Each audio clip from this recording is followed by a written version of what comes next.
gitu kan enak. Metra, kamu kalau lagi nyetir, kamu nanti kena ban. Enggak. Apa cerita nih, bro? Iya, gimana ini Metra? Kamu kok masih saja nekat yang nyata? Apa nekatnya tuh? Kok apa nekatnya? Iya, di mana letak nekatnya, bro? Coba terangkan dulu pelan-pelan. Selama kamu diskusi dengan saya, kan sudah banyak yang kita bahas, bro. Udah dari A sampai Z kita bahas. Masa satu pun gak ada yang nyangkut? Atau gini saja,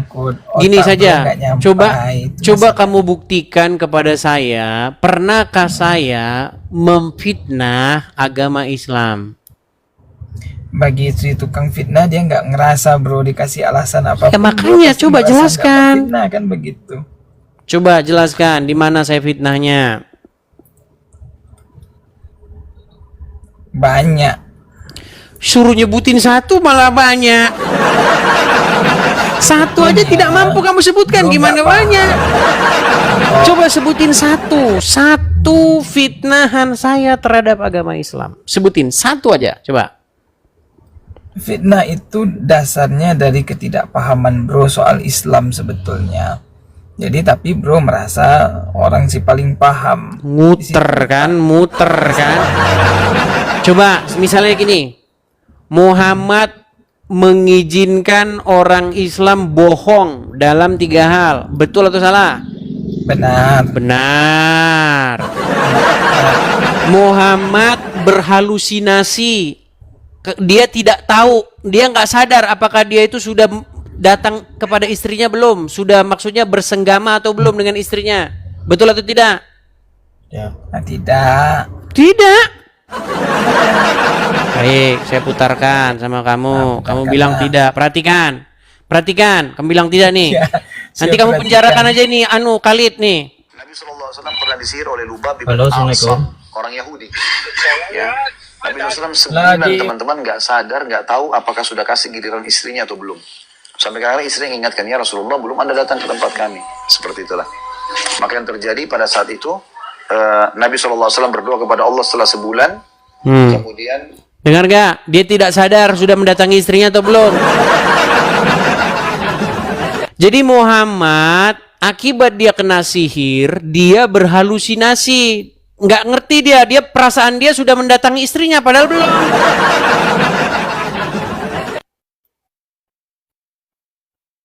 Itu akibat memahaminya sepotong-sepotong, bro. Sepotong-sepotong gimana sih orang? Bro nggak menengok konteksnya segala macam, tapi bisa buat kesimpulan. Hebatnya begitu, anehnya begitu ya. Orang nggak kurang paham, kurang mengerti, tidak mengendalami, tapi tiba-tiba bisa buat kesimpulan. Di situ letak keanehannya, bro. Ini nih gitu. Sepotong. Karena begini bro.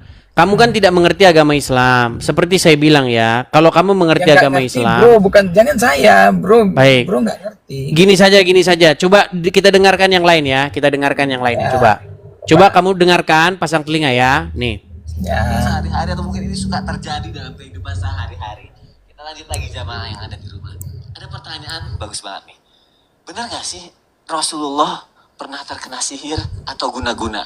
Lalu seperti apa nih kisah Rasulullah ketika terkena sihir atau guna-guna? Kita tanya sama Ustadz. Silakan Ustadz. Bismillahirrahmanirrahim. Tabe guruku Ustadz Maulana, Ustadz Anas Kurdi, Mas Soni dan seluruh guru-guru kami yang menyaksikan Islam itu indah hari ini. Disebutkan bahwa baginda Nabi Shallallahu Alaihi Wasallam pernah terkena sihir yang mengirimkannya bernama Labid al-Asam. Jadi pernah beliau diambil rambutnya, kemudian dimasukkan, digulung, disimpul sampai 11 simpul, lalu dibuang ke dalam yang namanya sumur, salah satu sumur pada saat itu yang ada di kota Madinah. Dibuang ke dalam sumur tersebut. Ketika dibuang ke dalam sumur tersebut, akhirnya sumur ini sampai berwarna kemerah-merahan. Jadi disebutkan bahwasanya ketika turun ini yang namanya rambut Rasulullah SAW bersama dengan kurma, dipakainya kurma kering untuk yang namanya bahan untuk yang namanya menyimpul-nyimpul rambutnya Rasulullah Sallallahu Alaihi Wasallam. Dan efeknya kepada baginda Nabi Shallallahu Alaihi Wasallam, Rasulullah itu sampai demam tinggi sehingga berhalusinasi. Jadi bukan Berhalusinasi. Jadi kalau saya bilang Muhammad halu, memang itu ada dalilnya. Jadi kalian itu suka ngikutin orang halu. Gimana? Kalau saya ngomong kan sudah saya bilang selalu ada dasarnya. Makanya kalian kalau mau bikin laporan nanti kalian malu sendiri. Mana? Bukan bro, bro itu memahaminya. Lagi katanya. Oke, akibat Muhammad kena sihir dia halu nggak? Begini ya, bro Edis. Jadi bro ini Metra. Akibat Muhammad kena sihir dia halu nggak?